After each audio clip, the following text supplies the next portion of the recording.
Hey, welcome back to another Mind the Mic podcast. I'm your host, Shubs, here with a very special guest, a legend of South Auckland, I guess you could say, a Robin Hood in many ways, descendant of Cambodian immigrants, survivors of the Khmer Rouge, the brother Yeah. Bun Leng. What's goody, my Yes, brother? sir. Satay Noodle House in the place. How are you, my man? Good to see you in person, bro. Good to see you digitally. But yeah, bro, all Yeah. good. Cruising. We'll work the person out in time, my brother. Yeah. Come back for some kai. Full price, of you course, back, bro? cuz full price. I'm in Perth, my brother. I'm in True. Perth. Yep. Yeah, But were my you from cousin. here? Yeah, Whakatane originally, but Yes. I lived all over the place. Like I lived in South Auckland for a bit and Papakura, Yep. and Old Pep for a little bit. Went to Yep. Puanui for a little bit, but I lived all over the place. But we're not here for me, cuz we're here for you. For Oh, anybody, for anybody that doesn't know who you are, can you give us a little bit more of a background than what I just gave? Like where were you born, all that good stuff, or even how you got where you are?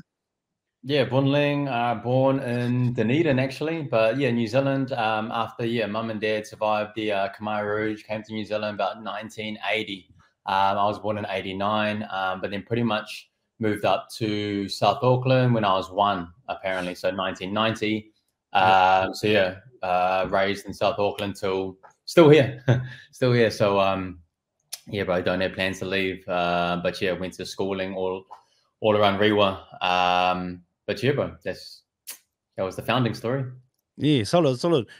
I guess since you're speaking of Manurewa, where's the best bakery? Is it Clinton or is there another bakery? Bro, Tim provides with bakery runs. Just did one. Tips Bakery. Bro, they're just, I don't know how long they've been there. Like it's kind of newish in the last kind of few years, I assume. But yeah, they do a corned beef, cabbage pie. That him and David Litty tried that, and then a boil up pie. Yeah, bro, that's a fortnightly stop for me. Yeah, no, I seen that one too. David just pretty much could slap it in one bite. The big man. I only had like a dozen, bro. Nah. Probably, cuz. No. Hey, solid, brother. So that's you, eh? That's the bakery for anybody that's in Manurewa. Go try that out, cuz. And what's the go-to pie for you? Corned beef cabbage. Yeah. That's my brother. So you spoke about your parents obviously migrating to Dunedin back in the 80s, brother. But there was obviously a bit of a story before there. Can we get into that a little bit? Yeah, sure. Yep. You want me to start? Yeah, but go ahead. Well, so you want to start right from the start, or I've told the story a bunch of times, but yeah, when I started tell it again. First time ever on Mind the Mic. Let's go. When I started doing content and stuff like that, I just spoke about, because when I took over the business that mum and dad started, but I just wanted to give it give it meaning and just tell, you know, a zero audience at the time what it meant to me, or the sentimental value that it was to me, and just our story, just why I was just so grateful to just be in this country. But yeah, basically, if you're not familiar, Khmer Rouge is like a national genocide, basically, where like a army coup like just takes over the country, and then they just push everyone into like these concentration camps, and then basically makes you work like agriculture, and then they kill everyone that's like educated, teachers, politicians, anyone who's like higher up or like wealthy, stuff like that. Anyone who's a threat to like derailing the whole thing, bro, they'll just kill you. So you want just like workers, you want just like blue collar. So they push everyone into these things, and then just make them work agriculture, and then that was how they just gained control of, you know, the land and everything, bro. So what was their goal, brother? What was their goal as an organization? Just power? Yeah, power. Well, with the agriculture, so they just wanted to be a mass producer of food. Is that what they wanted to do? Like, maybe it was that, yeah. But I don't know, you know, too much about that, like the why and stuff like that. But it must have been like that's how they can generate income. Just by selling, you know, farming and stuff like that. I heard But that yeah, even though was it because like you said about the agriculture part, how they wanted to mass produce. I heard that they even though they wanted to, they'd set quotas on the farmers and stuff like that, and true. then if the farmers couldn't meet up to the quotas, they get knocked off. I don't know if that's Probably they get taken yeah, away to like playing fields and stuff like that. yeah, but like, I don't think that works out well if you're trying to like in the long run, cause Yeah. So yeah, mum and dad went through all of that, just working, and then just seeing people get taken away, just seeing bodies around them, like because most died just from like starvation and hunger, and because you're just doing long hours, but then they're not really feeding you. They're feeding you like a spoon of rice a day or something like that. far out, So yeah, mum was like starving, pretty much going to die of starvation, but overnight had to like there was a group of them, and then they just had to go and try to like steal rice just to get enough to live, because you're gonna die anyway. Like she was that like empty, so I had to try to steal rice from like I don't know, like the bad guys wherever they're staying, and just get into their stocks or whatever. But just things like that, and then just getting chased like with like gun wielding knife. They got guns and knives, all these chasing you around. But yeah, bro, like, straight movie. When they tell it, it's like you think like, but whatever, like it ain't that. It ain't that bad, but it was like real. So there's this doco on Netflix. First They Killed My Father. Angelina Jolie directed it, and she's obviously hard up passionate about Cambodia, adopted, and kids charities and stuff like that. So she's super passionate about the country and its people and the culture.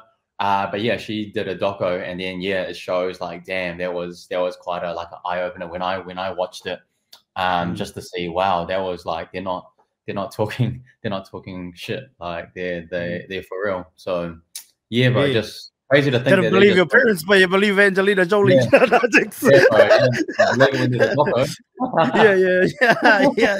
Otherwise, whatever. Crazy, man. My man, what did your parents do before? Because I know that they knocked off a lot of school teachers, anybody that was sympathetic to the former government, or the former prince or king or whatever he was. So you had to act, even like teachers and politicians in the doco, like you had to pretend like, oh, I just work at the factory or whatever, like you just pretended like, oh, I just work at the markets or something like that. What did mum and dad do? Dad would tell me that he just bought and sold goods. I think that's how he made his money. Bro, just like you'd have to go to like the Thai border. He told me he'd like walk. It's like a couple-hour walk, and then he'd just carry everything, everything that he could carry like on his back. He'd bring that back and then just sell that. But he just speaks of just the tough like upbringing, but just the real desire to just work. So I think that's what I took from him. It was just work ethic. Yeah, beautiful, brother. It's crazy because that like a lot of that is born out of the Vietnam War, right? A lot of that stuff is born out of that. So like I had a bit of a chat, bit of a cordial to one of my brothers last week, obviously being Anzac Day last week. Obviously, we're hoping for a dub for the boys on Anzac Day, not to be. And when I say the boys, obviously, big warriors. So anybody that knows me knows I'm fucking warriors to the death, just like yourself, brother. But we rise again, my brother. We'll get into that later, bro. Yeah, 100%. Yes, we will. But being Anzac Day, and I think that like the conversation for me was around that. Obviously, at least we forget, but at the same time, a lot of these wars, we gotta be honest with ourselves that our forefathers were sent to. A lot of the time, we're freaking for rubbish, man. Or for greedy politicians, or greedy, monarchies, and and lies, like greedy bankers. Because this, so like, just thinking about that, like it's sad, like as much of, I think it's not just about the lands that the wars get perpetrated on, right? It's also the people that go back from war, or even like your parents that escape, bro. You know what I mean? Like escape to other countries, like that trauma carries on, brother. So shout out to your parents, brother, for obviously making it out and doing good for themselves and raising a legend like yourself, brother. And it's pretty cool. How many siblings you got, brother? I'm the youngest of 6. So they had 5 in Cambodia. So all during that Yeah, they had 5 young children going through those wars. I don't know how. I don't know what happened. Right. Mum still goes out. I think the kids raise themselves. I think my oldest, like, sister and brother would have been 1970, 8, 9 at the time, maybe When like they, around when they moved. under 10. Nah, this is like during the war. Oh, And I reckon like I reckon they stay back and mum's forced to like work and stuff like that. And I reckon the kids just raise themselves. Or yeah, a lot of the story was, you know, she would have to look after like my 2 older sisters who would have been 2, 3 kind of at the time.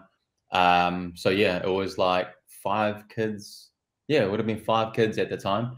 While, you know, they're navigating those life or death.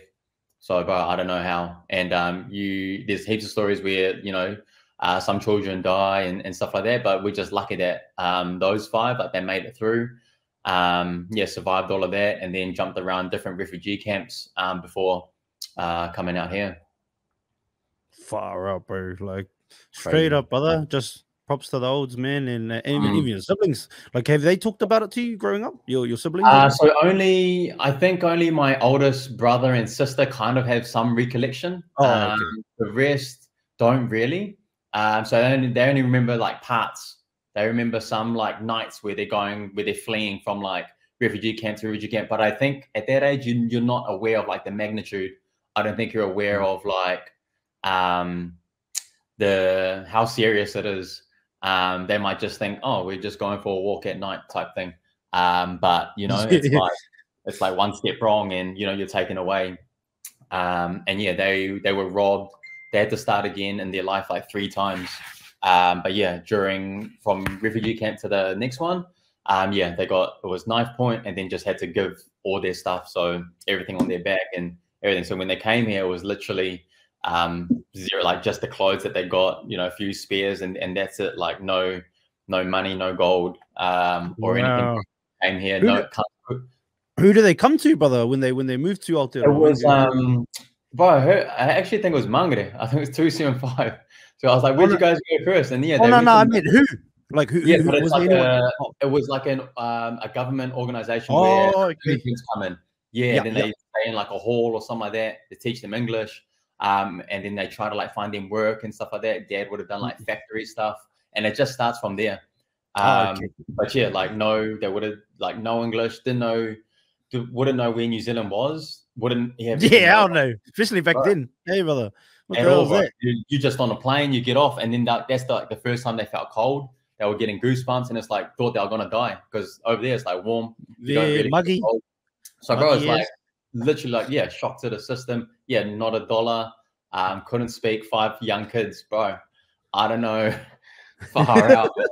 And so when I think of that, and I'm navigating, you know, my struggles and all of that, bro, it just can't compare.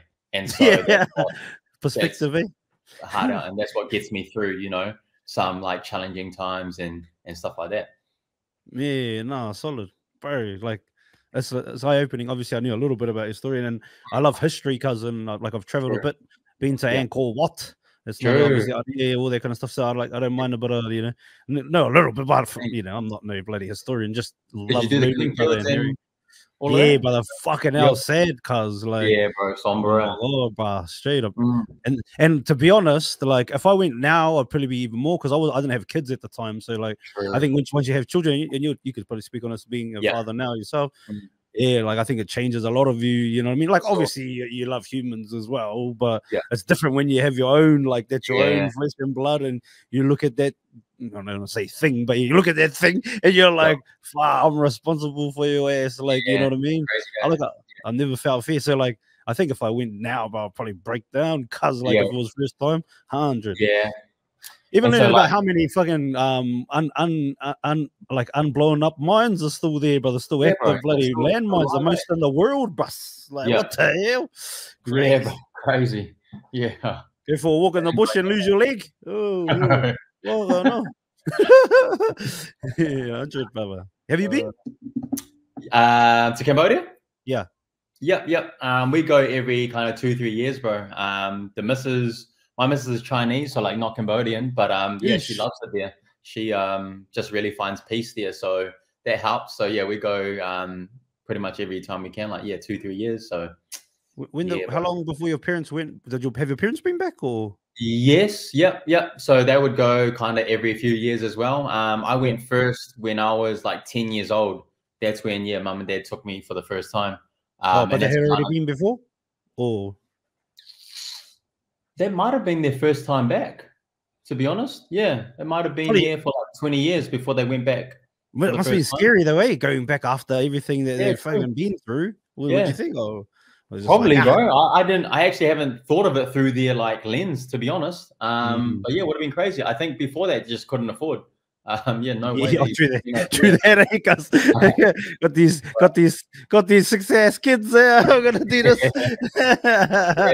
So, I think going there would have been crazy. But I think that's the first time where I realized, like, whoa, shit, like it's different, like, because like the world's different. It's not just what I know back here in primary school. I was going over there, and the kids didn't have anything but happy as just playing with like jandal. Literally set up a game playing with the jandal without kicking and shit like that. And bro, happy as you come here and then kids are throwing chairs and shit like that in primary school. Like, complaining about like being late or bro, all this thing. So I think that's when I was like, that's different. Like that's when I realized like, oh, we are. And I think parents would have kind of drilled it into you too, like see how the other half live, and this is how we grew up and stuff like that. So I think from there I was kind of learning like perspective at that stage. I think perspective is everything in life. You can look outside, you can look out the window and say, oh, what a beautiful sunshine, and someone else could look out the window and say, oh, what a dirty window, or the sun's burning. Oh, the rain's coming. The rain's coming. Oh no, you know what I mean? Like, oh, it's gonna be a shit day today. Like, you're right, brother. Beautiful. You spoke on your partner. Are you married or just engaged, bro? Longest engagement. 27. Oh no, when I proposed 2019.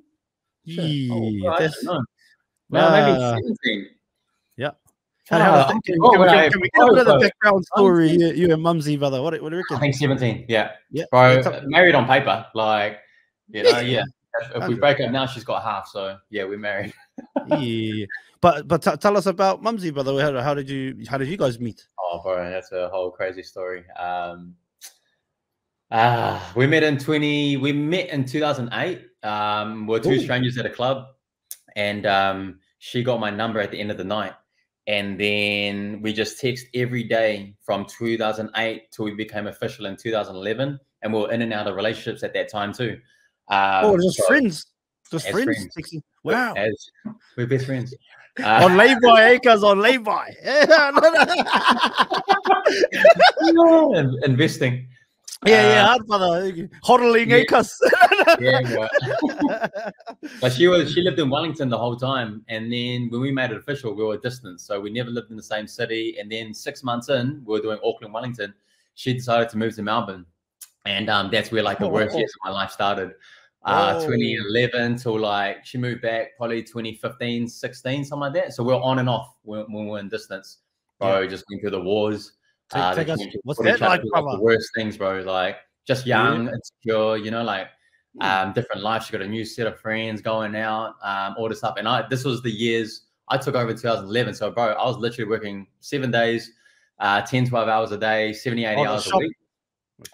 Running the shop, and then just watching her like live her best life. And bro, what that does to like a young male ego, and so it was just bro, the worst years. And then when she came back, like we were actually split up. We had broken up by then, but then we just somehow rekindled, to make a long story short. And then she moved up to Auckland in like 2016. And then we kind of gave it a proper shot. But now living together, got a baby. So bro. We made it. Baby. We made it, baby. Mama, we made it. Bro. Awesome, it's cool. Like just even looking back on, still like a lot of water under the bridge that we still work on, every day. But it's cool to just try to navigate that space together. but yeah, relationships and love and all of that, bro, is like super hard, and it just takes a lot of energy and work and yeah, proper money. And I think people just feel like, you know, it's just meant to, once you got a missus, oh, it's just like they're meant to be there, or you know, it'll be all good. Like, yeah, I'll just do all these things, but it really takes a lot of dedicated, you know, time and energy to really make it work, I reckon. Yeah, hard for sure, Yeah. but far out, brother. That's a what a story, cuz that's Yeah, crazy, bro. That's crazy. Mm. Yeah, what a mug too. Fuck, I'm not gonna give me one of those mugs. Uh, Bro, wait till the kid. How old that was the boy? nearly 2, bro. 22, couple more months, he's 2. Yep. Oh, fuck it, no. You get a couple more and they'll break them, brother, like mine. Yeah. Can't have no mugs. In my ass or something. Yeah. Yeah, solid, my brother. Oh, shout out to Mumsy. What's your name? Or we don't want to put it out there? Jasmine. Shout out to Jasmine, brother. Shout out to Jasmine. And shout out to you for fucking texting fucking free for texting for 3 years, brother. And like I can imagine when you talk about being a young male, fucking, you know, and especially in this, like, you know, the social media age is starting to grow there. So a lot of people are flexing that, where they are, what they're up to. Bro, it's gotta be like, oh bro, I'm stuck in this bloody restaurant, girl, way out there. It was hard, man. Honestly. Yeah, worst pain you can feel is like a broken heart. Yeah. So that's it. So just like your mentor, brother, took over your family business, Gary V. Oh yeah, you know, took over the family business. I know he just. So how does that work, brother? Are you working in the shop throughout your life? Bro, so the shop opened in 2000. I remember I was an intermediate, and then so pretty much from intermediate, probably worked like 20 hours a week, all through intermediate, high school. You was that little Asian brother here in the shop. Couldn't even see me over the counter, shit like that, like stocking drinks, standing on the chair, like doing it. Serving, taking orders. Bro, just doing all of that. Because hey, when you're hustling like mum and dad, bro, you don't want to pay like a staff. So if your kid, old, bro, if they can take an order, that takes away your need for one staff. So it made sense. And if I've still got the shop, when, you know, in a couple of years when he's 4 or 5 and he can talk, bro, he's probably going to be taking orders too. Shout out to the little man, isn't he? Because he'll be taking orders with all the wise gears on, and hopefully a few premierships have happened by then. Hopefully, guys. But grew up, just working even through uni. But I never planned to take over, and it was never Dad's plan to like let me take over or anything like that. I just went through uni. I was going to be I was heading into secondary school teaching, being a PE teacher or something. Oh, but then when I graduated, my sister was like, hey, just had a chat to me. Oh, like, Dad's getting old. What do you think about taking over the shop? Like, it's got a lot of potential, etc. And I was like, thought about it. I was like, true, like, yeah, this could be good. And then, so that was the plan. But then my sister pulled out last minute, personal reasons. So I ended up just taking over myself. So that was 2011. Which meant Dad probably stayed on longer than he probably wanted to. But in 2017, that's when he retired completely. And then that's when I had full kind of control. So even from 2011 to 2017, even though it's in my name, you can imagine just working alongside your dad. There's pros and cons. Like, he's still the boss man there. He's still the boss. Yeah, but it's cool, like, spending that time with him. You know, but like, I couldn't really do anything as long as he's there. Like your own ideas or how you could pivot, all that kind of stuff. Just like doing giveaways and stuff. It's like, oh, hell no. I ain't cooking that for you for free. Are you giving it or not? You know, like that mentality, old mentality of like, nah, we don't give away, nah. And then, like, obviously you know, understanding more principles of, like, you know, in business, and, you know, even just like, I guess, karmic principles are just building community, bro. Building community. Goodwill, and it's also just seeking. It was through those years, and it's just like seeking fulfillment and like what makes me feel good. because yeah, I guess I realized besides Jasmine, no. I was always seeking something. Shout out to Aladdin. Ah. Shout out to the very Bun Leng, hashtag Aladdin. Yeah, let's shout out to the magic kappa, cuz. No, but yeah, brother. So what was the years when you actually fully, you know, like so since 2017, bro. Okay, yeah, since 2017 was like when I had to, and even then, bro, when I was crunching the numbers before dad left, I was like, man, I can't even afford staff, you know. So yeah, a lot of the time I just spent it there by myself, and then I would just get staff just for like short times of the day, maybe like a little bit for lunch and then a little bit for dinner rush, and then that's all. And then I would be by myself for like 4 hours in the afternoon. So how many hours a week are we talking? Because you said 7 days at the time, right? You were open. Was I doing? Yeah. Yep. So if we're open, then yeah, I'm there. Yeah, I just stuck there. So we opened 11 but before that too, right? Before you even open, you're there. Exactly, bro. Yeah. So 11, you know, I'm getting in 9:30, 10, and then close at 9. Yeah, I'm staying till like 9:30, 10. So yeah, 10 to 10, 12 hours, and then yeah, bro, 12 sevens, yeah, 80 hours, 84. But yeah, I just say 70, 80 hours a week for 2011 till 2019, I'd say. So yeah, a good kind of 7-8 years of just, bro, hard mahi. And but yeah, I look back on it now and I'm just like, I don't know how I did that. I'm like, fuck, I don't know how I just showed up. You know, day out, just showed up, bro. Like non-negotiable, just like, yep, we just work today. And then the things that I sacrificed, you know, all of that. But then, shoot, what was I gonna say? But I look back. Oh, yeah, sorry. So I don't know how I did it, but then looking back, I'm also like, bro, proud that I did it. Like I can look back and be like, bro, I didn't like cheat my way here. Like I was like, bro, like, and that's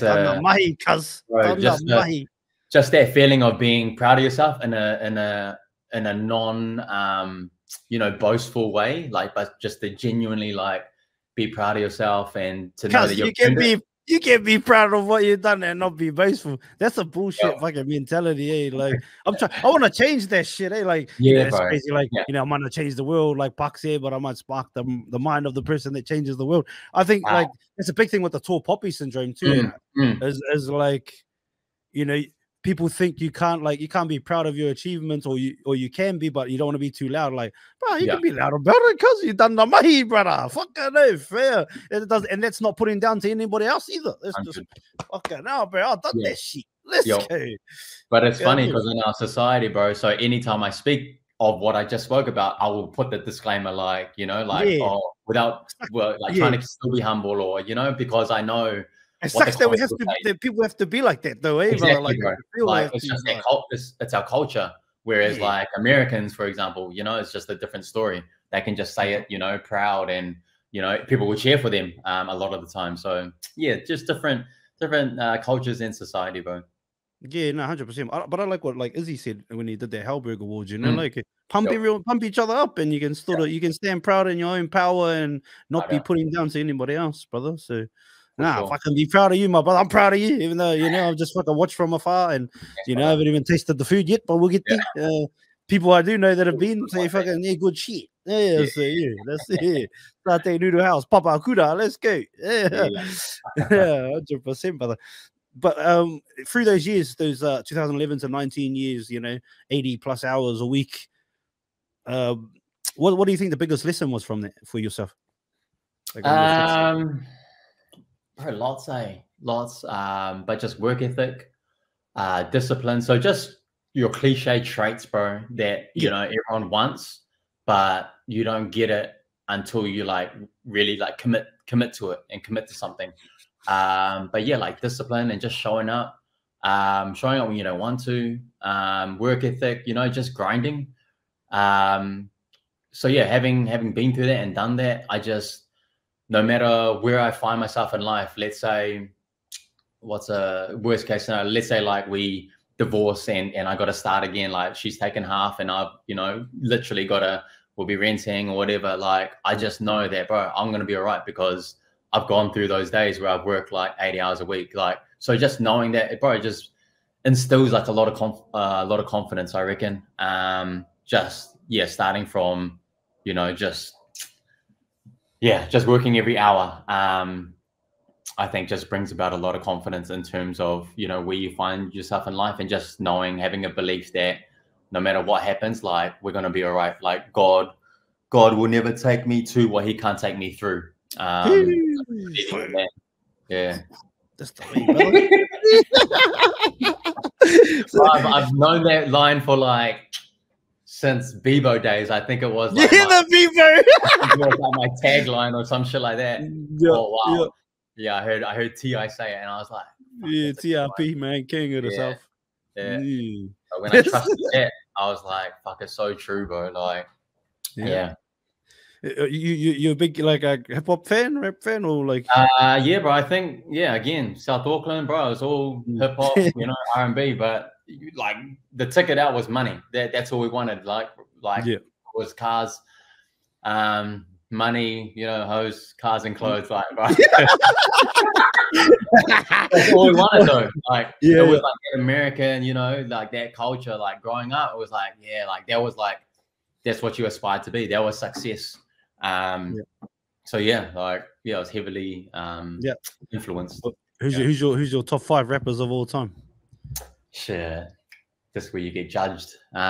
Yes, brother. Fucking put it out there, baby. Let's go. I won't say in any order, but I was like a massive fan of T.I. going through I think my uni days. I was like hard out T.I. Rappers. Oh, so what albums is this? Uni days. What albums are we talking like? Is it King? King. I can't remember, bro. It was why you want to what you know about that? So that what you know about that? Even what's that other? Gotta grind, won't stop, hustle won't quit. Shine like no other. I be on some other shit. I got a high price like check out. And then into Paper Trail, like bro, like whatever you like and all that. And whatever you like, huh? Did you watch his show? No, I ain't got no time to watch shows, brother. 80 hours a week. That reality show he had, fucking Family Hustle or whatever, with his wife and kids. Still a good watch, brother, if you get time. But his podcast more lately. No, this was back then, brother, like 2013. I caught some of it, but not really. I didn't really follow it. Nah.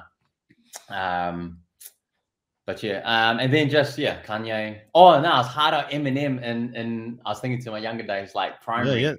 Eminem, and then like. Well, you're big back then, though, primary, brother. Primary, because what are you? Are you 34? Yes, 35. Just been 35. Yeah. Just been 35. Oh, yeah. So we're around the same 89, 91. So around the same ways, Like Slim Shady LP, Marshall Mathers, bro. Like every song, word for word, man. Yeah, I would have been scared if that was my kids. I had the CD Walkman with the headphones on, and bro, just like every word, like not even blurring out the swear words. Like I'd be worried about if I saw my son like saying those words, bro, at like 9 years old. But it turned out all right. If someone hits you up like what's an anthem from those first 3 albums of yours of Eminem, so for your life, you say what would you choose? For life, let me see. Superman. Ooh. Jasmine's got a Superman. I was waiting for your I thought the name was Lois, not Jasmine.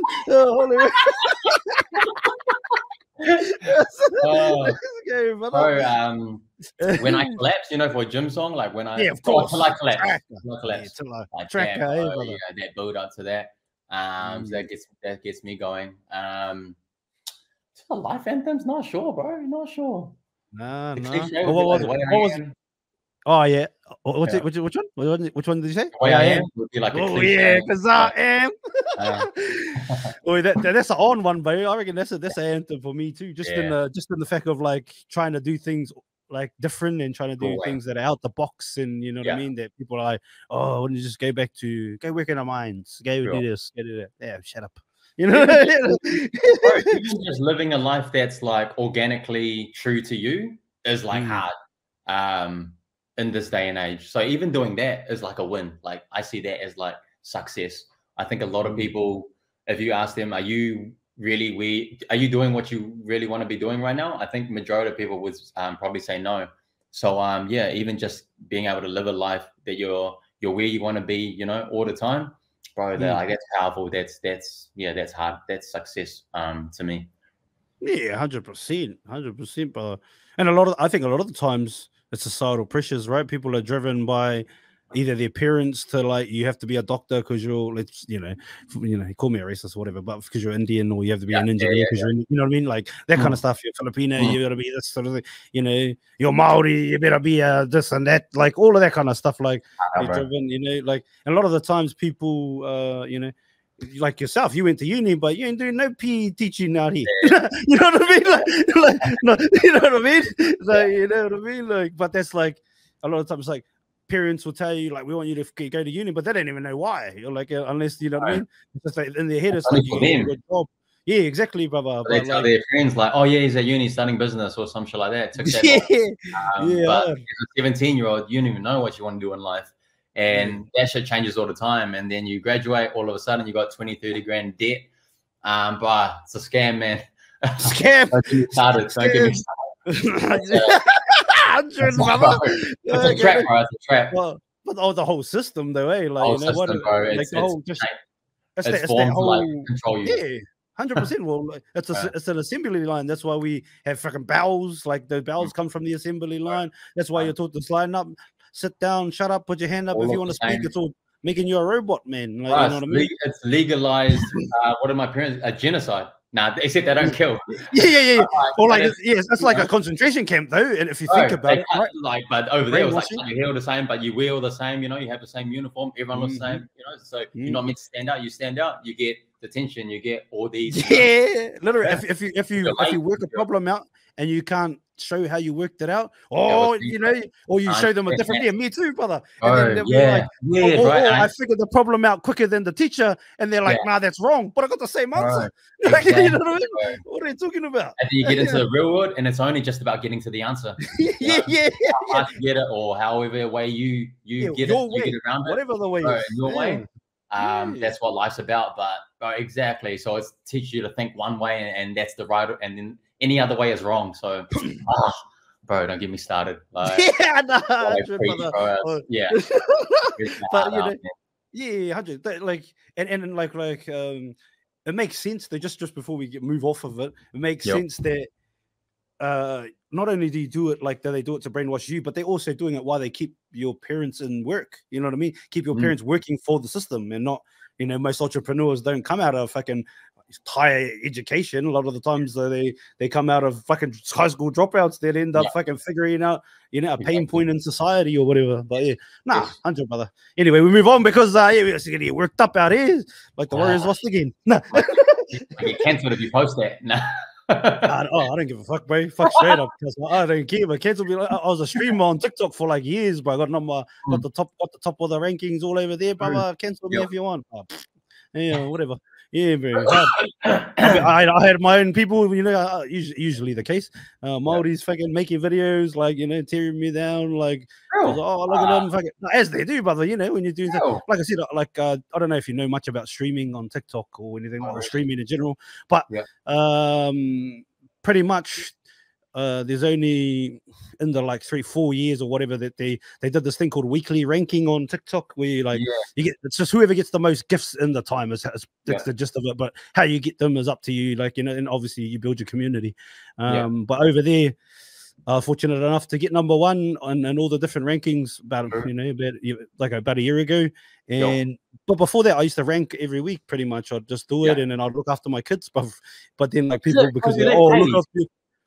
Hey, are the gifts like money or brother, like something like brother, like you know, people be like, oh, don't talk about it, like, but I don't care, brother. Like, you can make it like some, you know, if you're cracking it, like you get number one, you can make it like 50 grand in 1 week, bro. Like Australian bucks, you know, American bucks, brother, real talk. Yeah, it's crazy, brother. But even I think, like, I don't know if you do it, but and probably like if you've got a knife and like a good thing for you, I don't know if you go live on, but you should make a TikTok, bro, and go live. Just sit there while you fucking do your thing, brother, and just blah blah blah blah blah, and just. But like, cause.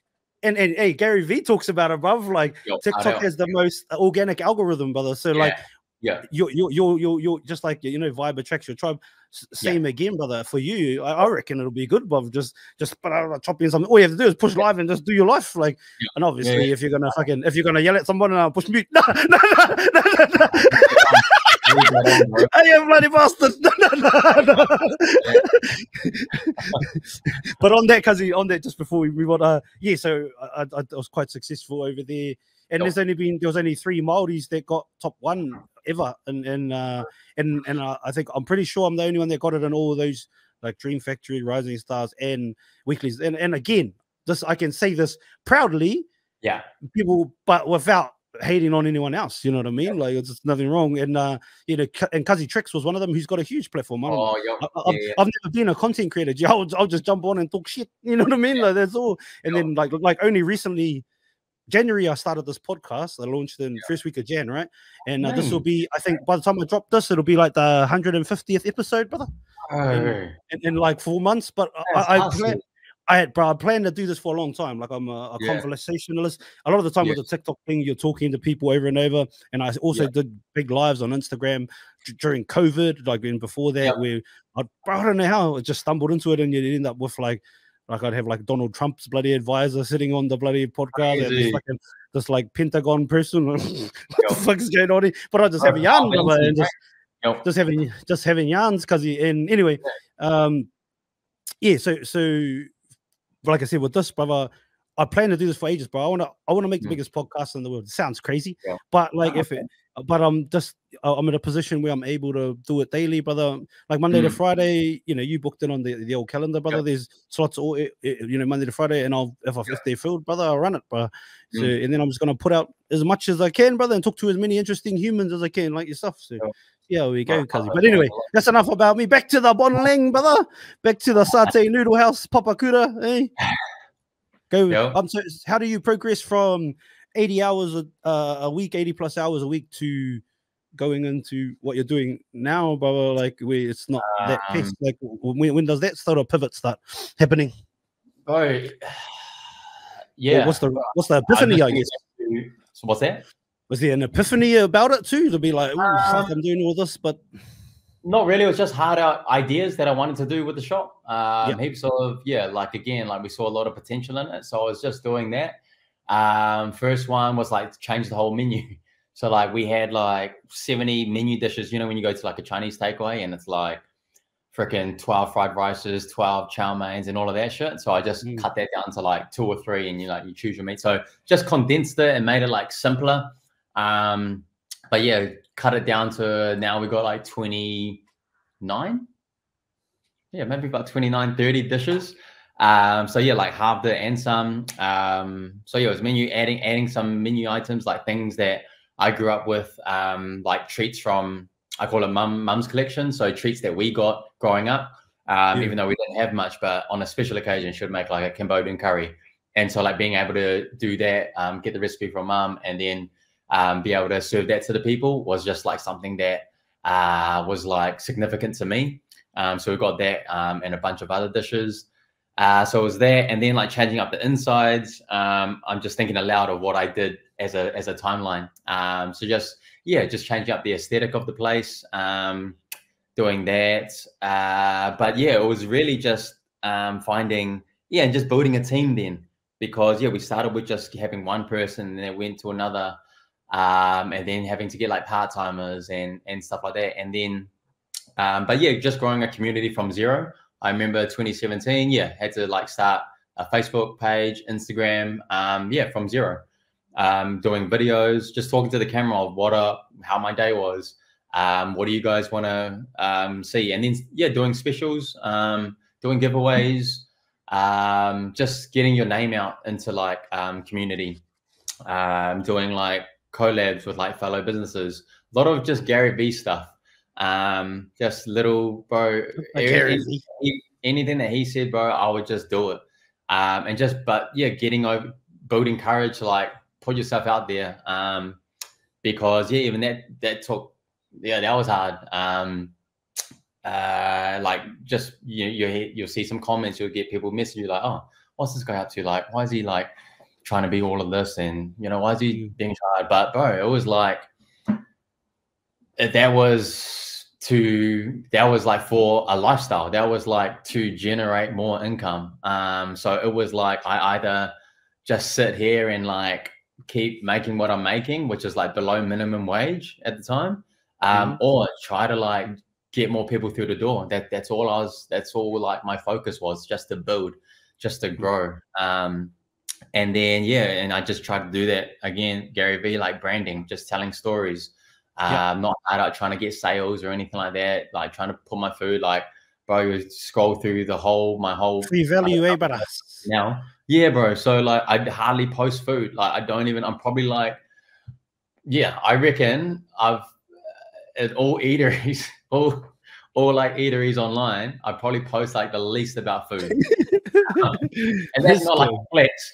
I was just hard out bought into like the storytelling. So I've said this on a different podcast. Like, I'm not good at like selling food, because again, back to like that too popular like boastful thing. Like I've never stood on a video and just been like, oh man, like our fried rice is the best or some shit like that. I just feel kind of yuck doing that.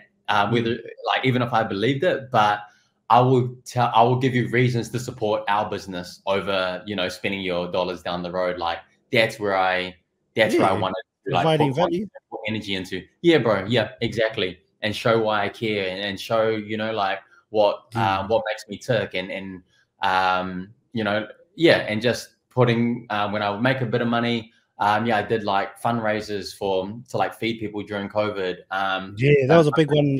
That's actually when I first heard about you, brother. I was from there. Around there. 100. So anytime, I've gotten some like publicity, it's just been from like, I call it like leading with love, just like navigating with heart overhead. And just, bro, just anytime I've just led with that, and it's like been scary, and it's been like, oh, but I'm going to lose money.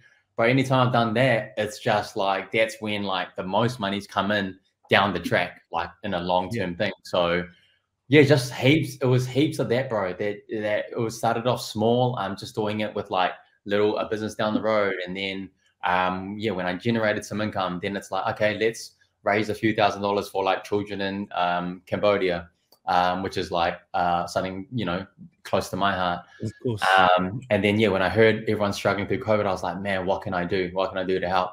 So it was like, first I just did 100 meals. I was like, okay, I'm just going to do 100 meals out of my pocket, delivered that all around to like nurses, police, people working frontline, shift workers, just stuff like that. Did people hate on you just for doing like that? Like just for doing like, they think they say like, oh, you're only doing it for like clout. Like, bro, like, they just say they think they know your intentions, but I think intent's like a big one. As long as you know what you're doing, that's all that matters inside, brother. What you're doing it for, what your why. In the mirror when you sleep at night, and you just can trust that, hey, you did shit for the right reasons, bro. Then you sleep easy at night. So bro, the moment that those comments start having some elements of truth, that's when they router you.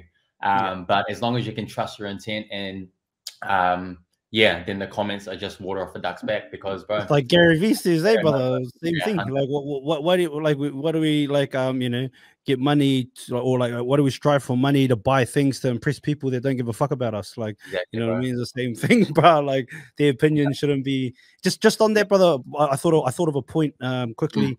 I don't know if you're going to give the live streaming a go on TikTok, but like I said, it's just as simple as pushing live, brother. If you've got the followers, if you got 1,000 followers on TikTok, you can go live, bro. If you don't, I've got fucking about 10 accounts that because I used to get banned all the time. You can have one fuzzy and rename it if you want. You can have it, bro. I got you. But like, if you need a live stream, but even on there, brother, like, so people will come to you because this is the thing that you get as well. Oh, you're begging for money, like, even if you're not even talking, brother, and people are supporting. Like, if people want to support you, people will support you, right? Like, and they're not just supporting like that 5 minutes; they're supporting the 35 years it took for Bun Leng to become Bun Leng, brother. And this is what I say to people, like you and I, big fans of the Warriors. Yeah, all it is a made-up game with made-up rules, right? dudes on a field chasing a ball. Literally, that's all it is. But if we don't buy the jerseys, if like not we, like everybody, like, you know, if we don't go to the games, if we don't buy the memberships, if we don't, you know, all these different avenues that generate, you know, profit and revenue, these players don't get paid, brother, you know. And whether it's the subscriptions to the TV, again, same again with the All Blacks, and again with movies, brother, and TV shows. Or they are, you spoke about Angelina Jolie. She doesn't become a Hollywood mega star if people don't go to the movies, line up, buy the tickets, people don't buy the merchandise for those films, people don't buy the subscriptions for the Netflix. She doesn't be, you know what I mean? She doesn't get the notoriety or the funds that she has. Again, it's just all entertainment, brother. So for me, that's another form of entertainment. Live streaming is another form of entertainment. So, but people, because just again, water off a duck's back. If you go on there and you do start to do it, whether you do or not, or anybody that's listening, don't feel like bad, like if people support you, like, you know what I mean? It's all goody, man, you know. And if you want to show love around the TikTok verse, or use that and funnel it into something else to help people, like, good on you. You know, that'll be good for the world. You know, the more of us that do things like that. But just, I think mentally prepare for that, because that's what people will say, like, oh, you're begging for money. And then the funny thing is, the same ones are like, oh, you going live trying to beg for money too? No. Oh, but you're just not getting, like, you know. So, then you jump in and send them some just for a laugh. No. But anyway, brother, that's what I wanted to say, just in case anybody that may watch it or whatever goes, oh, and you end up on TikTok. That's what'll come. But again, that's all entertainment, brother. Bro, people always hate up too. Like, people don't hate down. Like 100, 100. So that's like, everyone wants to collaborate at the top, or at the top. But as you get up, people just will want to, like yourself, even anybody, like, bro, I'm reaching out to crazy, and everyone, and it's funny, my father, they'd be like, oh, how did you get him on? Like, I'm an inadequate person and I can't speak to this human being, you know what I mean? Like, I'm like, but you know, the tone, I get what they're saying. It's like, how did you get him on? You know what I mean? It's like, I'm like, I don't know. I just fucking from his friend said, jump on, it'll be cool. And, you know, and I'm grateful. Anyway, carry on, brother. Let's go, Bun Leng. Satay Noodle House, Papakura, baby. Not just about the food, but about the journey. It's about the journey, fam. Yeah, that's it. When you buy their kai, though, you're buying into their journey. Hey, when you feel when that goes in your puku, in your stomach, there's a whole journey they got there. And this is what this medium's about, brother. Talking about the journey, not just the athlete or the actor or whatever. It's about telling us tell us what life was like when you were a kid, where you grew up, what your siblings like, you know, all that kind of stuff. No, and so when the Gary V pop off, like, when did you pop off with the Gary V vibes? When did you start following Gary V? 16, 17, 18. So that's when I started following him, like, religiously. When it was harder, and it was way more like savage back in those days. Yeah, he was, brother. You know? He's a bit more PC now, but you know, it was like, bro, stop being full of shit. You know, like, you talk about like what you want to do, and you got all these ideas, but like, you're not doing shit. You know, like, how many posts have you done? Like, you know, that one. I love that one, brother. Yeah, exactly, bro. Like, you're like, oh, I got all these ideas. Oh, what should I do? Shit like that, bro. It's all just, you're just stalling. It's all insecurity. It's all just, you know, you're making excuses. Oh, I'm good at like 5 things. Which one do I choose, bro? Just fucking pick one and go. Like, just hurry up. Yeah. You learn so much more from the doing. But that's what we've learned over time, right? But yeah, I think a lot of people get stuck before they even done anything.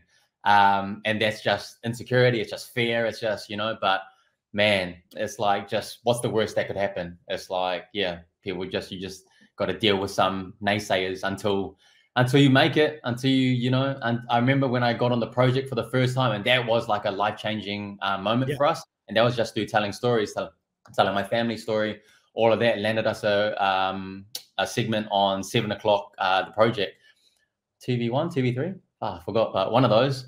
And then it ended up being their most watched, or like in terms of the analytics, like their biggest story that year of 2019. But crazy. Yeah, crazy. And then, so yeah. How does that come about, brother? How did the interaction with the project? So it was, it would have just been, because again, bro, I was putting out videos, 100 views, and then those views, like 60 are me. Me just like watching it. Let's go. I don't know who's watching. And then like you can see like who watches. You never know, do we? 2% watch the whole thing, and I'm like, fuck, I watched to the end, so I must be that 2%. So no one watches the whole thing.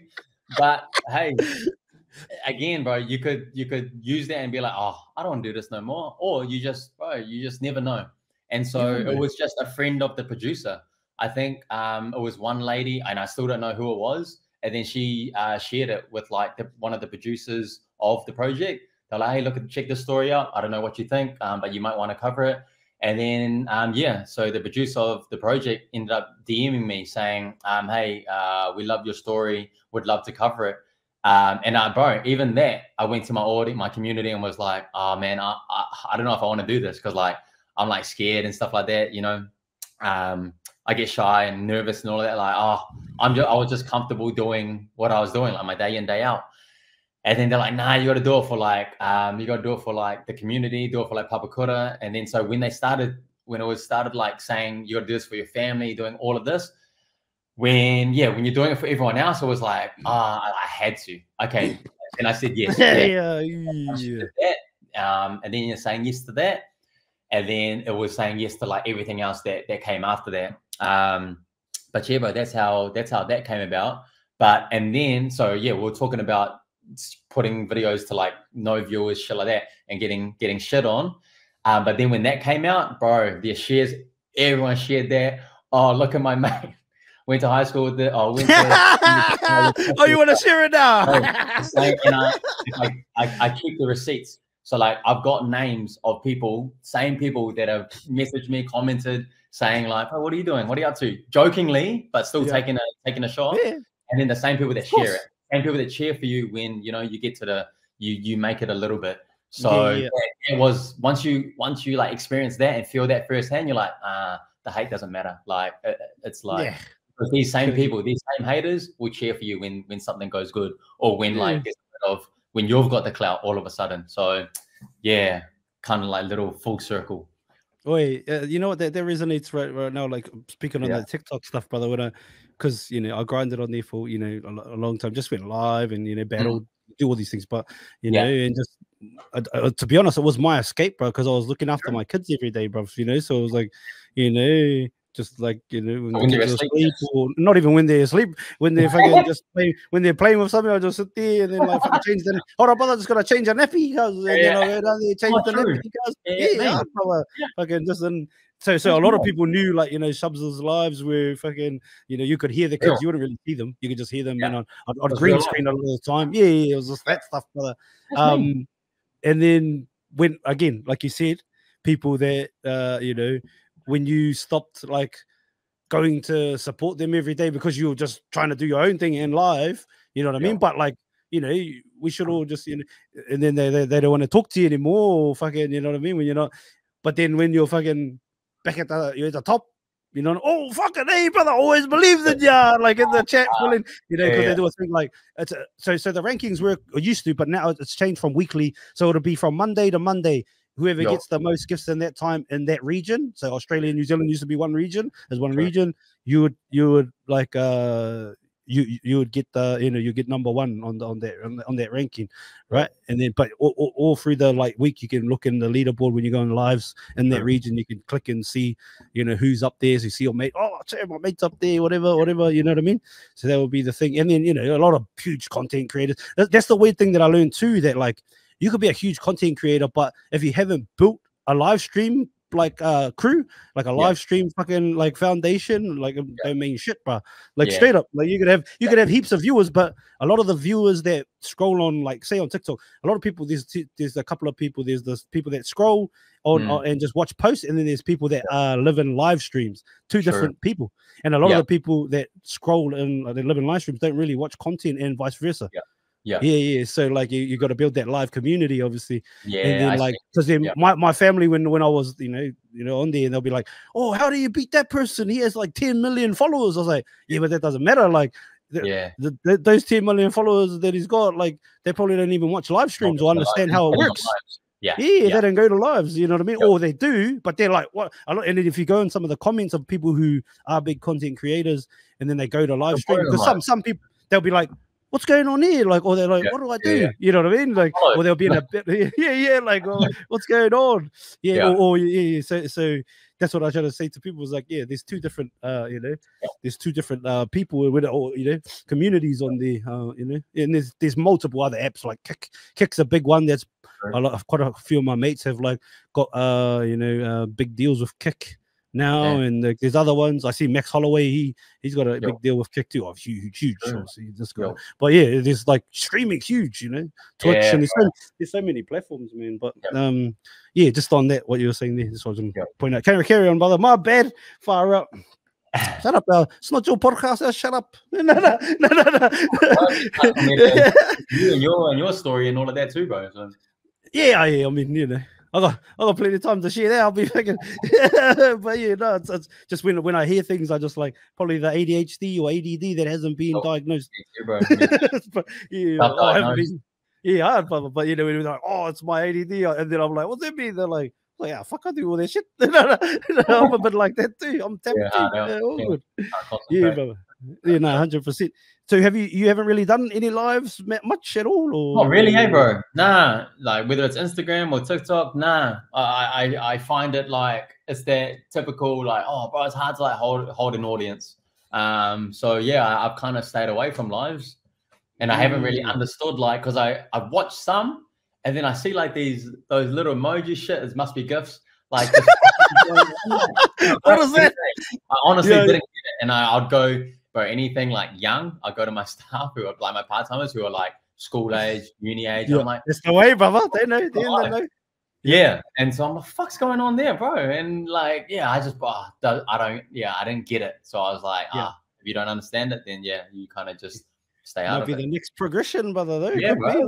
Could be good because like I hear Gary Vee and a lot of his latest stuff pumps up like going live, and he goes live on a lot of those podcasts he does. He goes live at the same time, and he's shouting out to because and he's right, brother. With TikTok too, especially TikTok, like because of the FYP and the way they've set it up. If you get enough, like if enough people come in and tap at your screen at the time, or even if you just go live at the right time, your thing could be pinged out to like so many different people. Like whereas like on Instagram, if you go live, you get the one notification, your followers get that one notification.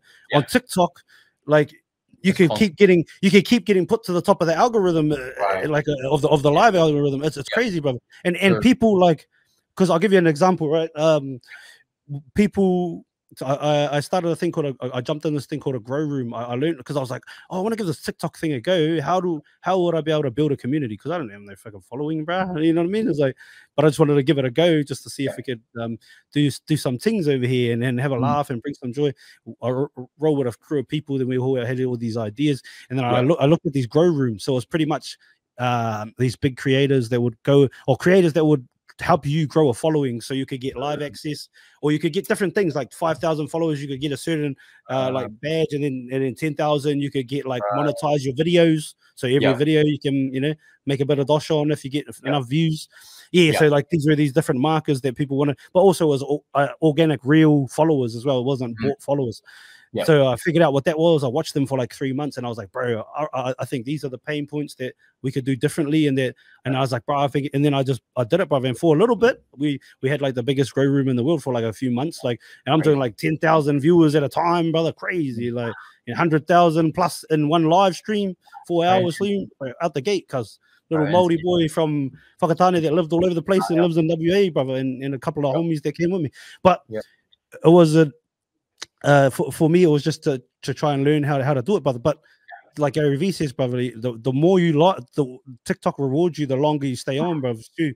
So like the longer you stay on, and sometimes even just refreshing your live, like just everyone's gonna reset, go for a toilet, come back, reset your live, brother, and it puts you back into the top again, like of the thing. So anybody, like I have people from, like when we talk about gifters, right? Besides one lady from home, most of them, like the biggest gifters I ever had, was all from America, bruv. I ain't live in America. But like if they resonate with you and they're like, bro, you made my day, you made me fucking laugh every day. I want to come in here and spend my mornings with you. It's fun, like, you know what I mean? And just being nice to people and just saying, hey, how's your day and where you from, and remembering who they are and where they come from. And then when they come back in, say, hey, if they're from Kenya, Jumbo, Habariako, you know what I mean? If they're from, Yeah, Cambodia. I don't know how to say it. I know you go like this, but something like that. But if informally, but yeah, I don't know that one. Yeah, formally. Yeah, but yeah, anyway. Back to the Bun Lengs, brother. About I just think it could be a good progression. I think we're about to telling us about your love for the Warriors and how that began. The Wires. Yeah, just growing up. I think it was Stacey Jones. My brother told me like I would when his mates come around, like even they tell me like, "Ah, you love Stacey Jones, man." And I forgot, like I actually forgot that I was, you're frothing Stacey when you were a kid.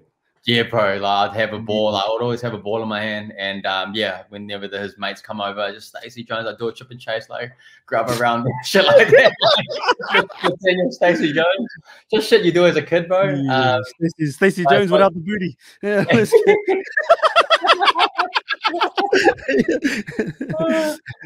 But it just started from there. And then probably I'm just thinking when I like really like just jump back on, but like proper, probably like obviously 2011 was like massive. And then like 13, 14, 15, all the shit years. Just backing them, bro, from then. And then wasn't a member till like before COVID, I think. Yeah, couldn't afford to be a member because just trying to keep the lights on. Because I remember them taking money. They still, when we had no home games, bro, they're still paying membership. Shout out to the Wilds, baby. They'll probably start unfollowing me. Hell no, brother. Loyalty. No hats or anything during those 2020, 2021 years. It's got stickers. I think they sent us stickers for stickers, cuz a couple $100 we sent them. After stickers. But yeah, that's my thing. That's loyal to the soil, my brother. That's loyal to the soil, baby. Yeah. And then putting out heaps of shit just about like when people have second teams or just the amount of shit you get as a Warrior supporter. Yeah. From people that I reckon personally should probably be Warrior supporters or have supported are they from home? Are they from home, brother? Are they from home? Like Maldives, like because I think this in my head, unless like you'll have your family has like a lineage in another team, like before 95. You know what I mean? I reckon you probably low key a Warriors fan. You know what I mean? Or like you were last year for sure. Eh? Right. And now you're off the wagon again. But when we fucking get back in the top 4, by the end of the year, you'll be back in there, you little bastards. Exactly. And it's those people, bro, that just grind my gears, and I'll call them out. I'll call them out because, like, bro, like the thing is, I get angry. Bro, because it's like. But then I get deep too, like I start talking about like self-esteem and like, I get real personal. But it's true. It's true. Like if people live their 9 to 5 and their self-esteem is wrapped up in their sports teams like success. Like bro, and the thing is like I carry a loss with me for that whole week too. Like I'm the same. But bro, like I could never like switch. I could never go to another team and then give hell no to supporters of my last team. Like that's where I'm just like, bro, Transformers. Like, bro, that's weak. Like that's like little these Megatron ass motherfuckers there. Little Transformers. Fucking oath. Wait, actually, they have. I don't know how you can like they love it because I'm like you, brother. Fuck, like my earliest memories of like because I'm 90, 91, but like late 91, so really 92, not pretty much like on the cusp of 92. So like I'm like 3 years old when the Warriors come to play, really, bro. So for me, that's all of my earliest memories of like it's not the All Blacks because it's the Warriors all day. And then in like 2002 and in one like I went to quite a few games back then too when they were mean and even when they were shit because like our family through Tainui had a lot of tickets and stuff like that. But like but like, even through the years, you know, everyone in my little circles, I guess, would know me as like, oh, the one that like fucking supports the Warriors to death. Like they're like, oh, get off the train, bar. It's like it's crashed ages ago. Like fuck you, I don't know, I ain't getting nowhere. I get louder when they lose, and I'll be louder when they're having a shit season. Like, yeah. And then every comment, I get in the comments after a loss too, and bro, I get yeah, it gets personal in the comments too. Yeah, I like it. No, I've seen some of your action around there. I used to go ham, brother. But oh, sorry. Yeah. Nah, that's all, bro. I just like when people talk shit about like, and yeah, I just think they cross the line. You know, when they start adding them, you get into that whole mental health thing when they start. That's rubbish, brother. Their page, when they add them like this person should be dropped, or like blah blah's caca and all this shit. Yeah. Bro, I'm just like, what are you doing, man? Oh, I seen not a warrior, but a Kiwi. I seen yesterday Mulitalo, Ronaldo's post. I don't care about because he didn't score yesterday, but they smashed Canberra, right? He said, I don't care about your Maltese dubs with the boys. I was like, that's it. Fucking no, cuz fuck, like, you know, I like even my bro. Shout out to my bro Stewie, brother. He's over there in West Auckland, but him and I, we watch the games. Oh, that's what I was gonna ask you too. Maybe if like one of the games, because we streamed them, brother. Maybe if you want to jump on one of them by the end of the year, whatever, work it out, brother. Work it out. Schedule. If you're keen, jump on with us. We just stream it. Like we don't watch it on the screen because you know can't be breaking those copyrights. But we just watch it together, sync it up, and then fucking just in the mood and fucking. But my bro Stewie was mad as at Ronaldo. He's like fucking Ronaldo, fucking Mano waving at the crowd. I was like, cuz he won. Fucking what do you expect? Like. Yeah. If he was man waving and he got pumped, it would be a problem. But like, you can't hate us the man one because he beat us around. Even though, we probably should have done got the dub there in Melbourne. But it is what it is, brother. But actually, would you be keen, brother, one day if your schedule aligns, jump on the stream? You're gonna be watching it anyway, especially if they're not at home. Yeah. All right, brother. We'll suss it out. Who's your top 5 warriors of all time? Wow. Actually, let's go top 4. Mount Rushmore. Stacey. I'm thinking if I go PC, like if I go what everyone says, or should I just do you, brother? Do you, baby? Fuck yeah. This is Satay Noodle House. Mannering should be, but maybe he might not make my top 4. But I know he should be. But because like I love Mannering, but he not make my top 4. No, sorry. I love Mannering though. But yeah. Sean, because he's my cousin. Yeah, actually, now Cambodia, let's go. The amount of girls I've told that they don't believe you, cuz they'll believe you. I don't believe that shit. The amount of selfies I've taken being Sean's cousin.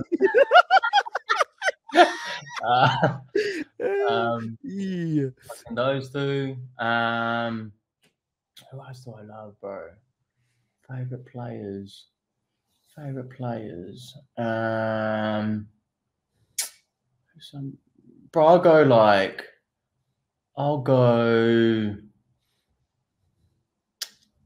I would even go Wiki, even though he wasn't there for long, but just what he like epitomizes, I think is like, sorry? I think impact was huge, his impact in Warriors. Yeah. And when you think Warriors and when you think Hearty, when you think what performances that you want to be proud of, you just think of him, you know, like, because that's all we wanted during those shit years. It's just like people that follow now, bro, they don't know, like, all you wanted from them was just effort. Like, that's all we didn't even care. Expense knocks Ole out there. Yeah. This is Sparta. Bro, we just wanted people to just, bro, can you just try for 80 minutes? Like, that's all we wanted. Yeah, and he did. He gave it all, brother.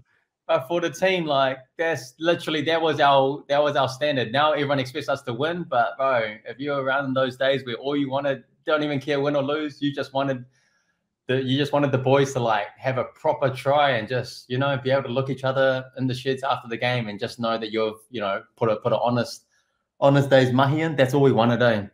But yeah, those 3 and who's the last one, brother? Whoever wins Clive Churchill this year. Helen Ponga. Oi, dodgy, cuz. Dodgy what? Aye. Hey, I mean, Maori says I'm proud as a Maori man, but like, Right, how many games, eh? Bro, crazy, G. That was fucking, I don't know. But there's different. Is there a conspiracy? Nah, there is a. Like, it's not even a conspiracy, eh? It's not. It's when you see the list now and you see like who's getting the points, you're like, hey, like, yeah, bro, it's crazy now. Even their first game, like with Canelo, like, let's be honest, we gave the game to them, cuz like their first game, and Nico got all the points, and like, well, like, bro, Nico, I didn't even see him. He's the chosen one this year, I reckon. He's the chosen one. They put up some stats on some podcasts. Okay. They put up his stats on where he got 6 points, and it was like, bro, come on, man. Yeah. But like, shout out to Nico. There's no hate to Nico. It's just the way that the shit is, or even Kalen. It's just the way that the shit is structured, and also the biases that exist. There is, brother. Hey, like even doing this, cuz I talked to quite a few warriors, like former warriors in there, and same opinions, cuz like refs and all that, and like it's not even being a crybaby about the refs. Like it's blatant, cuz you know what I mean. Like even that Wade Egan call on the weekend, brother. Let's be honest, that happened here. Bro, I like, you know what I mean? Cause like, bro, that doesn't like can of worms, but yeah, bro, I don't kid you. Like at the end of the day, bro, they're just literally looking for something, eh? Cause like, and the bro that hit his hand first. When doesn't even leave their hand? Oh. Yeah, bro. Like those skits that Johnny Tuivasa does, where they're just like, man, hold on, let me look back. Let me look at something in the first half. Actually, even at the Melbourne school one, when he goes, "Oh, Tohu, captain, you need to go for HIA." There was a way. Because that was it. It was like dodgy. The other dude stayed on or something, eh? Yeah. There was one where there was a head clash, two of them. Yeah. And then our guy goes off, but the other dude was fine. But Tohu was fine. The other guy was rock. Out. It's like, hey, you need to go off. But it's meant to be an independent doctor. Who's that? It wasn't the last game, and we were like hot on attack, like auto momentum. They got like scattered D, and then boom, whistle blows. Oh, we got an HIA for brother. Yeah, bro. That was when we were about to get the dub out of here. It's a game-changing like momentum, bro. You can't replicate momentum, and you stop. I got the call. It's because even that one with when Dallin went up for, because I know you were at the game, mate. Even when Dallin went up for it, and fucking it went even if it hit his hand, it goes backwards, backwards off of him. You know, off of the what's his name? Alofiana off of him, and it goes off of him backwards. Barry scores like try in the lead. Wow. Bro, and then like, oh, bro, and you know when especially now they got their try confirmed shit, brother. It's like every time we like you want to celebrate, but then you're like, oh, hold on. Oh, bro, kick the goal, put them down. Surely, who cares about the ref? Just get the ball on the feet, kick the goal. I'm back. Bro, every time too, like, because we stream it too, so we jumping up and down, and then we're like, and then people are coming, shut up, man. I bet you're a Warriors fan when you're a kid. No. No self-esteem. 100%. Now. All these Penrith fans, all these Storm fans. Yeah. What's your prediction for the rest of the year, though, for the boys?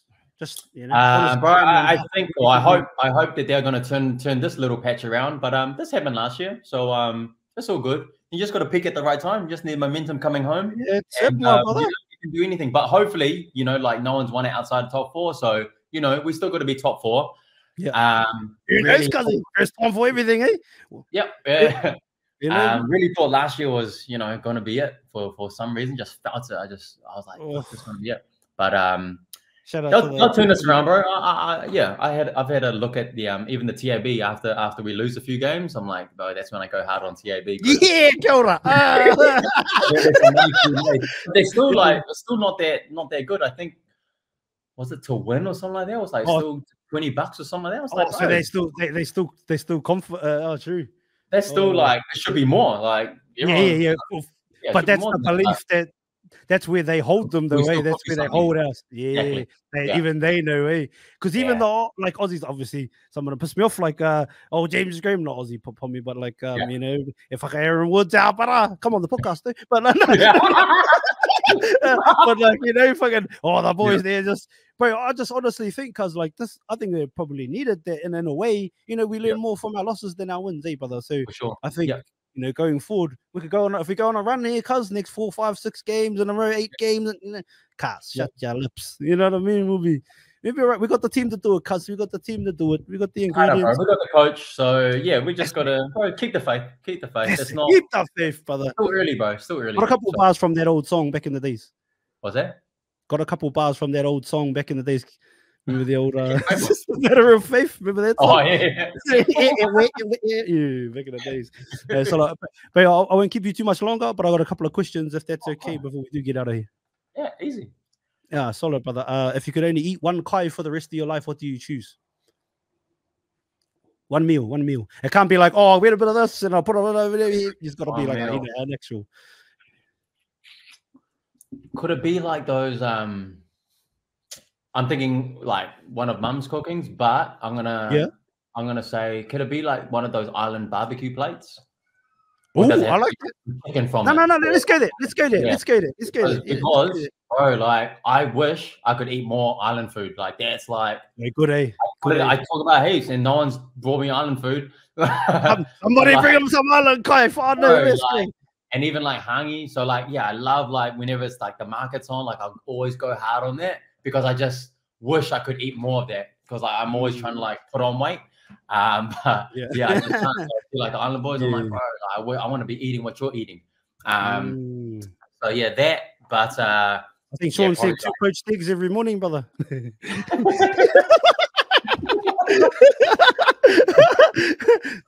Solid.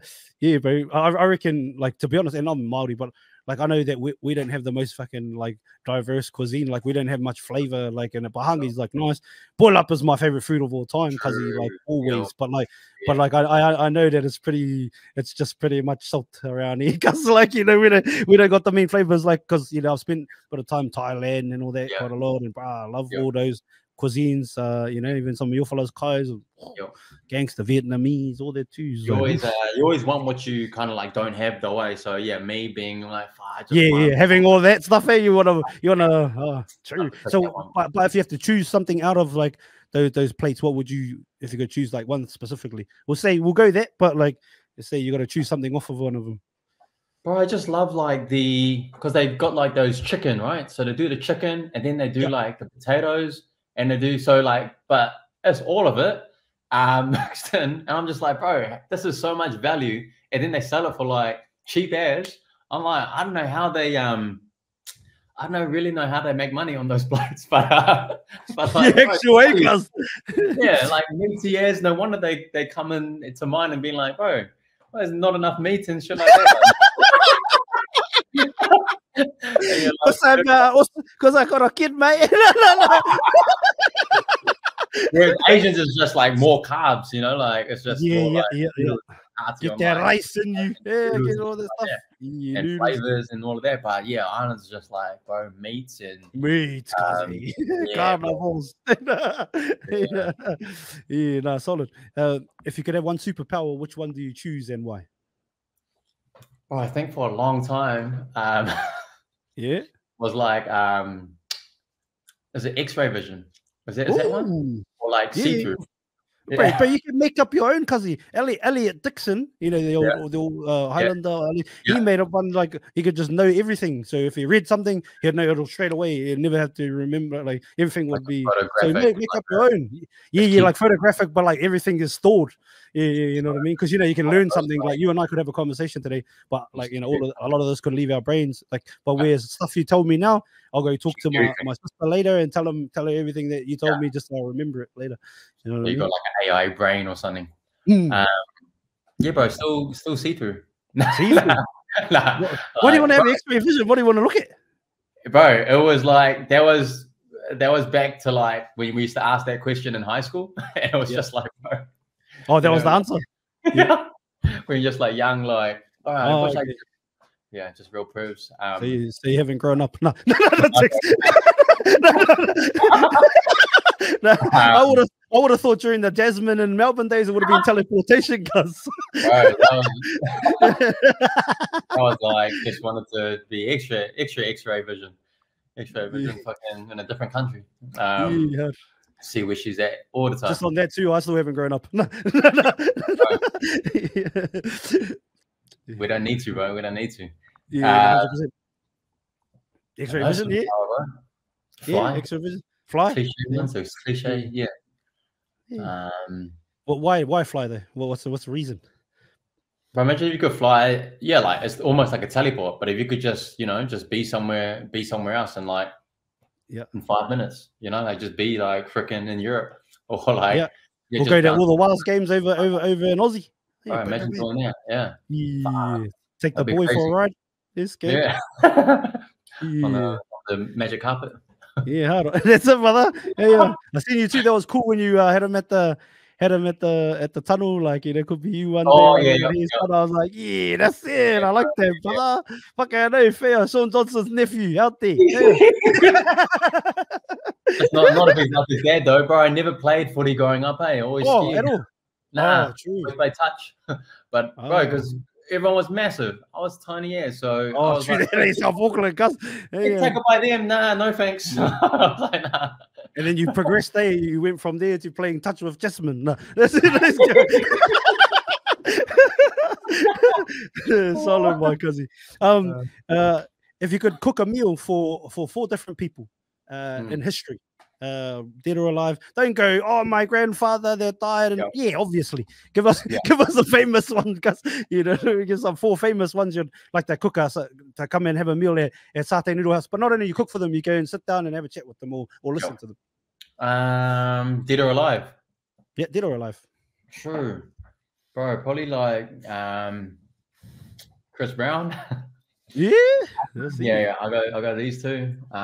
Just like, bro, as a young kid, just idolized. Trackers, the way Trackers, back in the days.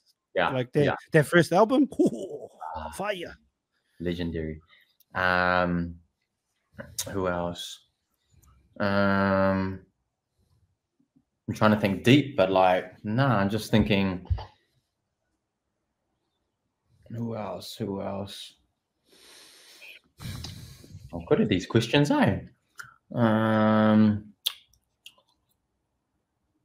Surely Gary V gets a seat at the table. Oh yeah, all right.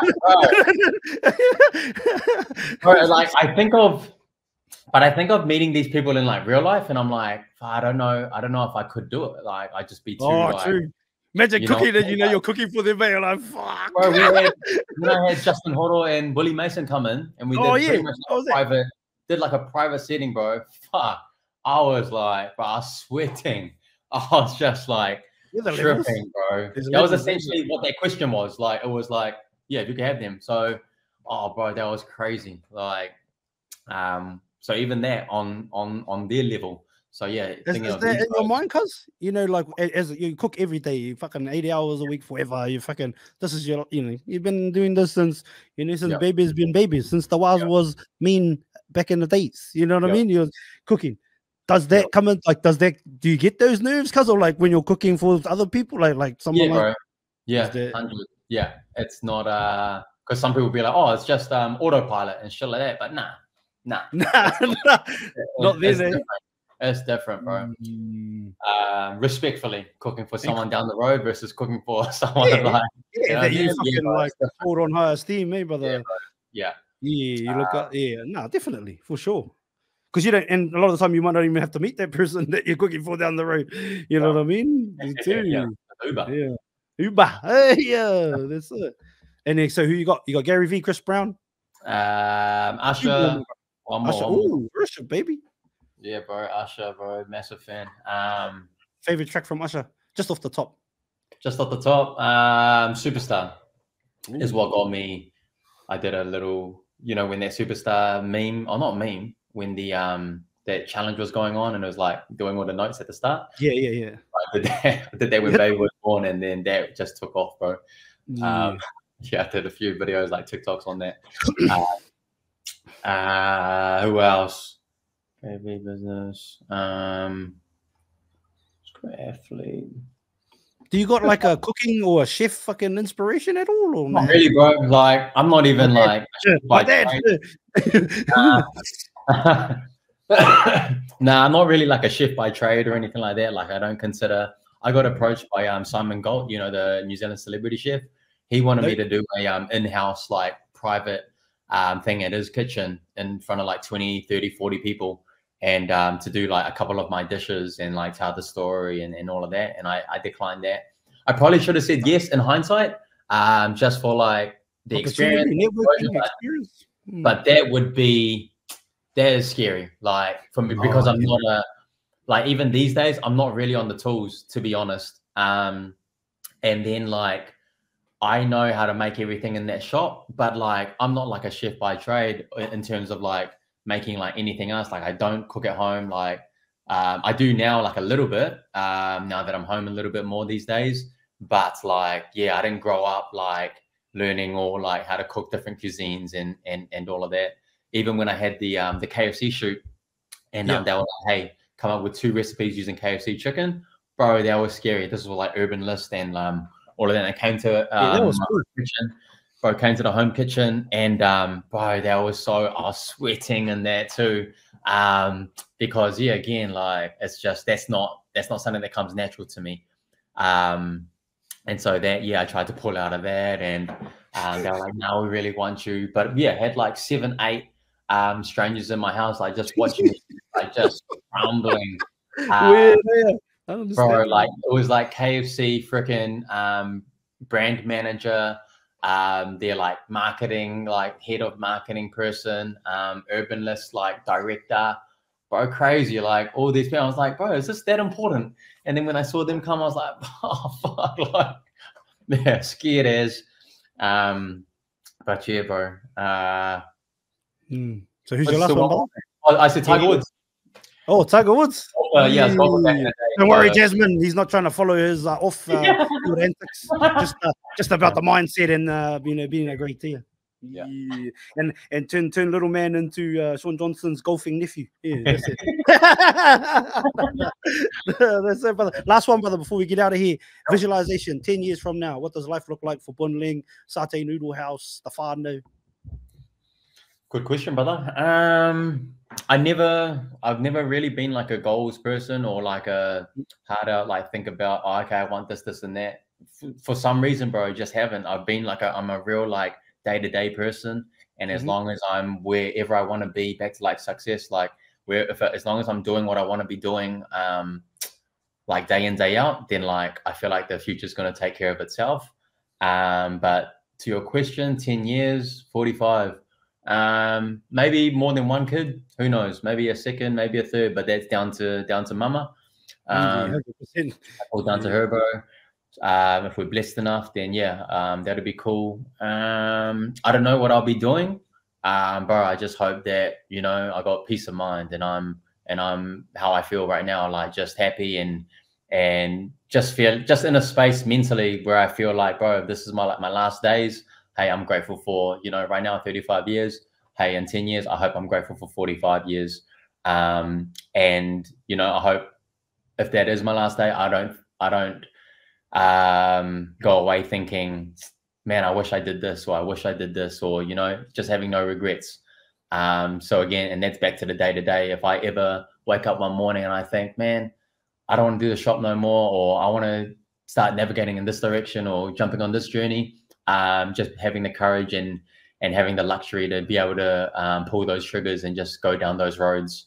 So yeah, just if I'm able to be in this mindset, in this space mentally, bro, I'll be happy. Yeah, beautiful, my brother, beautiful. On that note, my brother, I just want to say time's the most valuable commodity we have as human beings, Kazi. The one thing we can never get back. So thank you for sharing your time that you could have spent with your family, with me and whoever listens to this for years to come, my brother. Appreciate it so much, Kazi. And I look forward to catching up in the flesh, even coming and trying out some things, but don't sweat, cuzzy. It's only shubs, brother.